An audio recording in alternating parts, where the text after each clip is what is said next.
علشان تكون ذكي لازم تفكر كويس. اكسر حاجز الخوف اللي جواك وخلي دايما عندك تفاهم، عشان خلي بالك التفاهم ده بيعمل المعجزات. ومش علشان احنا ساكتين معنى كده اللي احنا راضيين، والصبر عندنا مش معناه الضعف. ولو ضحكت في وشك مش معنى كده اللي انا حبيتك، انا باخد صدقة، عشان التبسم في وجه اخيك صدقة. ولو طلبت منك حاجة مش معنى كده اللي انا محتاج لك، انا بشوفك جدع ولا لا. لو غبت مش معناه اهمال، جايز بكون مشغول بحاجة وجعلي دماغي.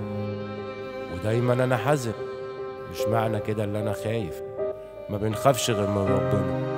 ولو سألتك عن حاجة مش معنى كده ان انا جاهل، انا بشوفك انت فاهم ولا لا.